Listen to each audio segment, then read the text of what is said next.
Hello everyone, and welcome to a cozy commission review.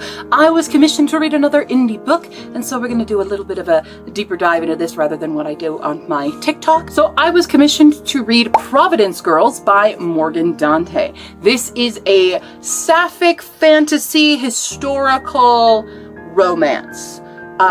It's actually a little hard to pin down its genre. I did struggle a little bit to read this one, and it's really no fault of the book. It's not my taste in prose. The basis of the story is there are these two women, and one of them has kind of washed up into one of the other's lives. And I keep saying one of the others because I constantly forgot who was who, which was a problem for the book. There's Azzy and there's Vin. So there's, I forget Azzy's full name, but it's Lavinia. And one comes into the other's life and the other nurses her back to health in a way.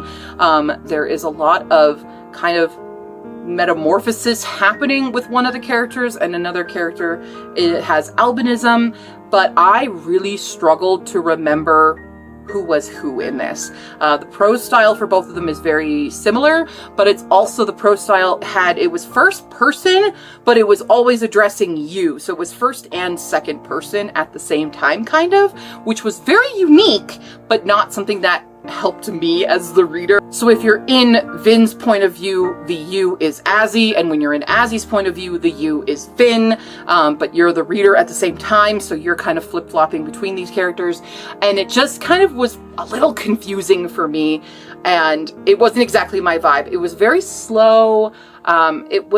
It built up to things, and there was a lot of trigger warnings, which are listed, I believe, in the front of the book or in the description. I do know there's a ton, so check those out.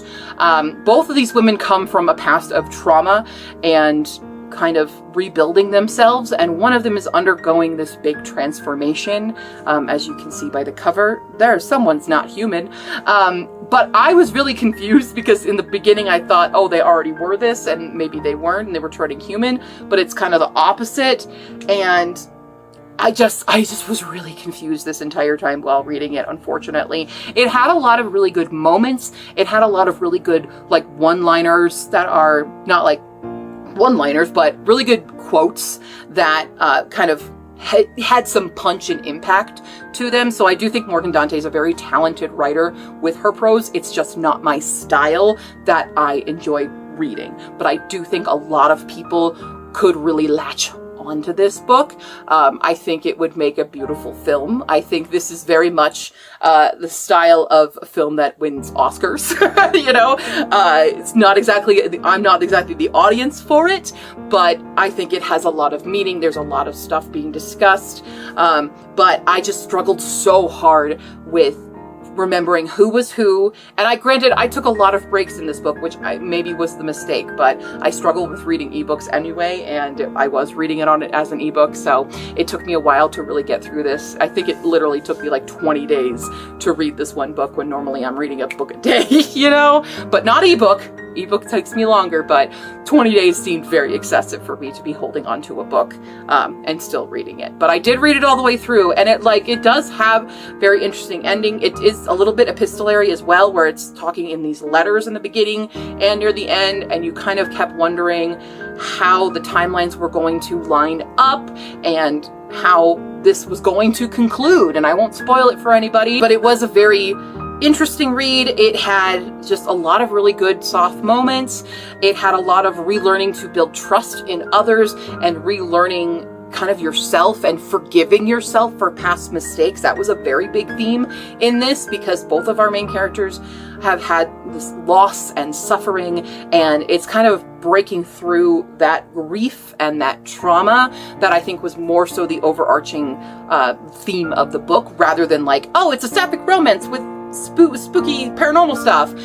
That's more of the sideline of everything, and it's much more about these women's personal stories and growth together in more of a platonic sense than in a romantic sense. Like, yes, there is romance there, but the platonic moments had a lot more weight to them in this book. I don't know if I'm explaining this well at all. I do think this was a really interesting book. It just is not one for me and my taste, but I do think a lot of other people could really latch on and love this book a lot. So if this does sound something more up your alley, or if you're just like, what the heck is she talking about? I need to figure it out. Check out the book. It's available on Amazon. I'll have a link in the description below. But that was Providence Girls. Thank you, Ian, for commissioning me to read this book. My commissions are open. If you have a book you want me to read right here, right now on my TBR, you can do so on my Ko-fi page, and I will grab that book and I will read it as fast as I possibly can. This one took me a while. We had a lot going on when the commissions happened, and I apologize for the delay in that, but we are back on track. So yeah, that's it. I'm gonna go now. Bye.